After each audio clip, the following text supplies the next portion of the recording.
ಒಂದು ಕಡೆ ಸಿಎಂ ಮಹತ್ವದ ಸುದ್ದಿಗೋಷ್ಠಿ, ಮತ್ತೊಂದು ಕಡೆ ಬಿಡದಿ ಟೌನ್ಶಿಪ್ನ ವಿಚಾರಕ್ಕೆ ಮಾಗಡಿ ಬಾಲಕೃಷ್ಣ ಅವರು ಮಾತನಾಡಿದ್ದಾರೆ. ಬಿಡದಿ ಟೌನ್ಶಿಪ್ ಜಟಾಪಟಿ ತಾರಕಕ್ಕೇರ್ತಾ ಇದೆ.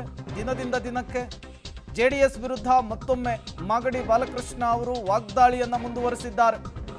ರೈತರ ಮೇಲೆ ಎಫ್ಐಆರ್ ಹಾಕಿರೋ ವಿಚಾರಕ್ಕೆ ಶಾಸಕರು ಸಮರ್ಥನೆಯನ್ನು ಮಾಡಿಕೊಂಡಿದ್ದಾರೆ. ಯಾರು ಹಲ್ಲೆ ಮಾಡಿದ್ದಾರೋ ಅವರ ಮೇಲೆ ಕೇಸನ್ನು ಹಾಕಿದ್ದಾರೆ ಪೊಲೀಸರು. ಕಲ್ಲು ಪೊರಕೆಯಲ್ಲಿ ಹೊಡೆಯೋರು ರೈತರ?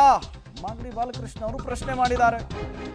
ಸರ್ಕಾರಿ ಅಧಿಕಾರಿಗಳ ಮೇಲೆ ಹಲ್ಲೆ ಮಾಡಿದವರ ವಿರುದ್ಧ ಕ್ರಮ ಫಿಕ್ಸ್ ಅಂತ ಹೇಳಿದ್ದಾರೆ.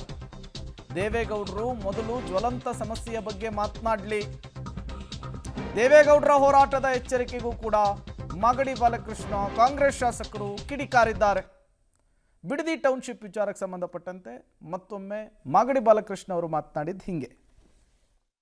ರೈತರ ಮೇಲೆ ಅಂತಲ್ಲ, ಯಾರು ಹೊಡೆದವ್ರೆ ಅವ್ರ ಮೇಲೆ ಎಫ್ಐಆರ್ ಹಾಕವ್ರು ಅಷ್ಟೇ. ರೈತರು ಯಾರು ಪರ್ಕೆ ತೊಗೊಂಡು, ರೈತರುಗಳು ಯಾರು ಪರ್ಕೆ ತೊಗೊಂಡು, ದೊಣ್ಣೆ ತೊಗೊಂಡು, ಚಪ್ಪಲಿ ತೊಗೊಂಡು ಕಲ್ಲಲ್ಲಿ ಹೊಡೆಯುವಂಥ ರೈತರನ್ನ ನೋಡಿದ್ದೀರಾ ನೀವು? ಯಾರು ಗಲಾಟೆ ಮಾಡೋರೆ ಅವ್ರ ಮೇಲೆ ಎಫ್ಐಆರ್ ಹಾಕವ್ರು ಅಷ್ಟೇ. ಸುಮಾರು ರೈತರುಗಳ ಮೇಲೆಲ್ಲ ಹೋಗಿ ಎಫ್ಐಆರ್ ಹಾಕೋಕ್ಕಾಗಲ್ಲ. ಹಾಕವ್ರೆ ಅವರು ಅಧಿಕಾರಿಗಳ ಮೇಲೆ ಕೈ ಮಾಡಿದಾಗ ಅಧಿಕಾರಿಗಳು ಕಂಪ್ಲೇಂಟ್ ಕೊಟ್ಟವ್ರೆ, ನಮ್ಮ ಮೇಲೆ ಹಲ್ಲೆ ಮಾಡಿದ್ರು ಅಂತ. ಆ ಆಧಾರದ ಮೇಲೆ ಹಾಕವ್ರೆ. ನಾವೇನೋ ಅವ್ರಿಗೆ ಎಫ್ಐಆರ್ ಹಾಕಿ ಅಂತ ಹೇಳಿಲ್ಲ. ಅಧಿಕಾರಿಗಳು ಕಂಪ್ಲೇಂಟ್ ಕೊಟ್ಟಿದ್ರು, ಎಫ್ಐಆರ್ ಹಾಕವ್ರೆ. ಸರ್ಕಾರದ ನಿರ್ದೇಶನ ಇಲ್ಲ, ಅಧಿಕಾರಿಗಳು ಅವ್ರಿಗೆ ಹೊಡೆತ ಬಿದ್ದಾಗ ಏನು ಮಾಡ್ತಾರೆ ಅವರು?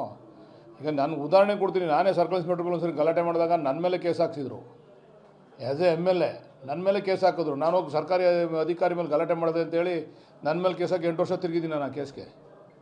ಹಾಗೆ ಯಾರ್ಯಾರು ಸರ್ಕಾರಿ ಅಧಿಕಾರಿಗಳ ಮೇಲೆ ಮಾಡ್ತಾರೆ, ಹಲ್ಲೆ ಮಾಡ್ತಾರೆ, ಅವ್ರ ಮೇಲೆ ಕೇಸ್ ಆಗ್ತದೆ. ರೈತರ ಮೇಲೆಲ್ಲ ಅದು ಗಲಾಟೆ ಮಾಡಿರೋರ ಮೇಲೆ.